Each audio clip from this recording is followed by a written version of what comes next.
"Woman, come here. I have brought the bread and the fish. Let us prepare the meal before night falls." No one wrote down those words. There was no miracle, no crowd gathered, no one stopped to listen. It was just an ordinary evening in Galilee 2,000 years ago. A man returning home after a long day of work, carrying food enough for the household. That man was Jesus. For centuries, we have imagined the Son of God almost always surrounded by people, teaching, healing, confronting authorities. But that image represents only a small fraction of his life.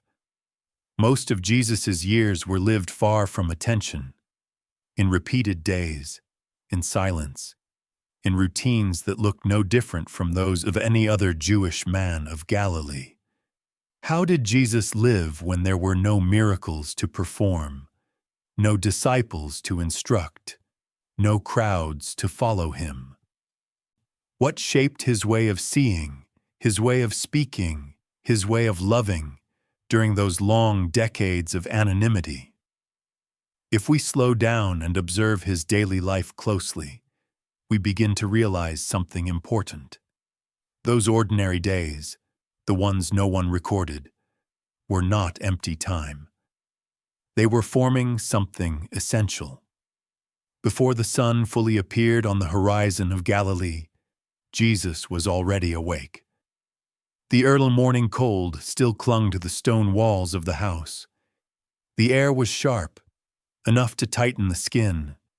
Inside there would no loud conversation, only restrained movement, soft footsteps, the low sound of a fire being rekindled. Jesus grew up within this rhythm.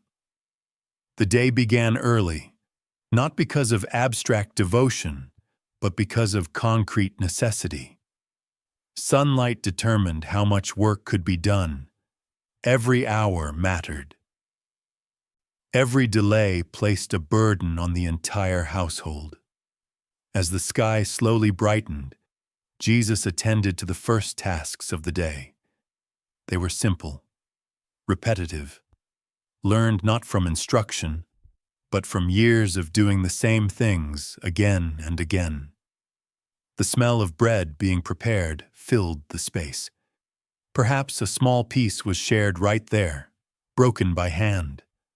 A few brief words exchanged, tools adjusted before the day's journey. There was no unnecessary haste, but there was no excess time either. Jesus watched, he helped, he participated. Before long walks or hours of physical labor, the body needed sustenance, even if it was modest, just enough to stand through the day. As he woke, the world woke with him. Faith did not exist apart from daily life. It was woven into work, movement, and necessity. For Jesus, the beginning of the morning shaped everything that followed. An organized start brought balance. Delay brought tension. He learned to perceive people by the way they began their day. Some were tired, some silent, some rushed and anxious. None of it was meaningless. Each dawn taught lessons about responsibility, about patience, about dependence on others. But the morning was only preparation. When the sun climbed higher into the Galilean sky, the most demanding part of the day began. As the sun dominated the sky, Jesus turned to the work that occupied most of his adult life.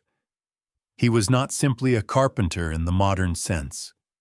The Gospels use the Greek word tekton, a builder, a construction craftsman. Jesus worked with wood, but also with stone and clay. He repaired houses, raised structures, made doors, beams, plows, benches, objects essential to daily village life. This work began early alongside Joseph. It was not theoretical. There were no manuals, only practice. Hands learned how to measure, how to cut, how to fit materials together. A single mistake could compromise the entire structure. A poorly placed beam could endanger lives.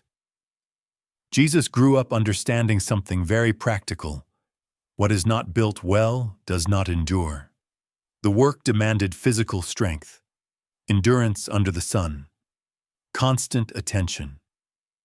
Entire days passed in repeated effort, without recognition, without praise, only the responsibility to deliver something solid and reliable.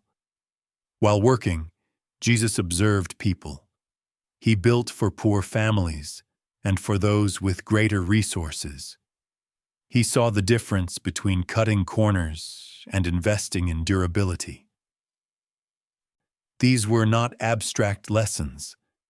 They were learned in the body. Later, when Jesus spoke about foundations, about houses built on rock or on sand, he spoke as someone who knew the real cost of building something that lasts. But this hard work did more than sustain homes. It sustained his own body. After long hours under the sun, Jesus returned to simple meals, measured, shared, sufficient. And it was around the table that another part of his formation took place. After hours of labor beneath the Galilean sun, Jesus returned to meals shaped by the reality of his time. There was no abundance, no excessive variety. Bread formed the basis of daily nourishment, made from wheat or barley, baked in small portions to avoid waste. Olive oil added flavor and energy. Cooked vegetables, lentils, peas, or chickpeas appeared when available. In regions near the lake, dried or salted fish completed the meal. Fruits like figs or dates arrived according to the season, never as a guarantee. Jesus grew up within this pattern. Eating was not distraction, it was necessity. People gathered around a single vessel, seated on the ground. Food was shared, not accumulated.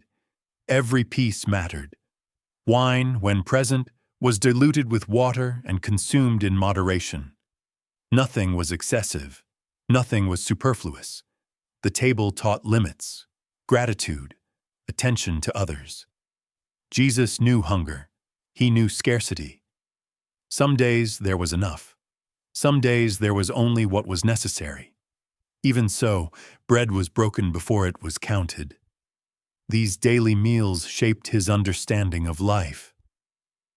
When Jesus later spoke about daily bread, about hunger and satisfaction, he was not speaking in religious abstraction. He was speaking from lived experience. But food was not only sustenance, it prepared the body for long journeys. After eating, Jesus walked. Jesus walked everywhere. There was no other way to live in Galilee. Movement was part of the day, not an exception. Jesus followed dirt roads, narrow paths, rocky slopes between villages. The sun beat down. Dust rose beneath his feet. Fatigue accumulated in the legs. He learned to measure distance in steps, not maps. These walks were filled with encounters. Farmers returning from the fields, women carrying water, children running barefoot, the sick along the roadside, the poor asking for help. Before miracles, Jesus looked. He listened. He continued walking. The incarnation was not static. Jesus lived in motion, learning human wounds along the road. Time was measured by the rhythm of footsteps, not clocks. He felt uneven ground beneath his feet, adjusted his pace to the terrain, shielded his face from wind and sun. Life was learned in the body before it was expressed in words. Each path brought Jesus closer to the people he would one day call. It prepared encounters that would later change destinies. Long before crowds or signs, only presence, fully human. There was no frantic hurry, but there was no idleness either. Jesus learned to perceive people by how they walked, their posture, their breath, their silence. These encounters shaped compassion before any sermon. When Jesus later invited others to follow him, he knew exactly what it meant to walk together. But these walks did not end on the road. They led him to a place of listening and formation. Between labor and travel, Jesus entered a space central to community life. The synagogue, not a monumental building, but a simple gathering place. From childhood, Jesus heard the scriptures read aloud there. Education began early. Most people could not read, so the word entered through the ear, slowly, repeatedly. Verses were memorized, carried in the mind. The law spoke of work, rest, justice, and care for one's neighbor, all connected directly to the life Jesus already lived outside those walls. There, he learned the weight of words. He watched teachers explain, correct, debate. Scripture was not distant. It addressed real conflicts within the village. Jesus grew deeply familiar with its language, images, promises, demands.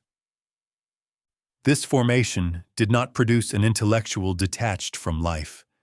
It formed someone rooted. When Jesus later spoke with authority, it was not improvisation. It was the fruit of years of listening, repetition, and reflection. But the synagogue was not the final test. What was heard there had to be lived at home. After leaving the synagogue, Jesus returned home. The transition was immediate. Words heard in public met real life within the family. In Nazareth, faith could not remain theoretical. It had to be lived. Family bonds were strong and demanding. Obedience, respect, clear limits. Every action was observed. Reputation was built not on declarations, but on consistency. Small gestures mattered. The community knew who could be trusted. Within the home, faith took practical form, in speech, in patience, in endurance of correction. Jesus learned to listen before speaking, to wait before acting. Ordinary life did not allow spiritual pretense. It demanded coherence. This environment shaped character. Jesus was not distant. He was deeply embedded. And when evening arrived, the house withdrew into quiet. As the day ended, Jesus returned home with a tired body, hands marked by labor. The light faded. An oil lamp was lit, casting uneven shadows on stone walls. Voices softened. Night was not a time of agitation. It was a time of withdrawal. Before rest, there was prayer. Ancient words repeated each night closed the day. Faith was not separated from routine. It was integrated into fatigue and gratitude. There were no extraordinary gestures, only faithfulness. In these repeated nights, formation happened in secret. Silence created space for reflection and alignment. Day after day, far from recognition, character was shaped. Nothing seemed remarkable, and yet something essential was being built. When the house finally fell silent, the night completed its work. It closed one day and prepared the next. This rhythm, repeated over years, formed an invisible foundation, and it reveals something profound. God works long before anything becomes visible. When we observe the daily life of Jesus, far from miracles and crowds, we realize that nothing in his life was accidental. He lived what he taught. He worked. He walked. He listened. He obeyed. He waited. Every simple gesture carried eternal weight. Christian faith is not born only from extraordinary events. It grows from a life fully lived in the ordinary. Jesus knew fatigue, repetition, silence, waiting, and it was on this common ground that the eternal mission was prepared. Understanding this changes how we read the Gospels and how we see our own lives. God still works in the invisible, in the simple, in what seems small.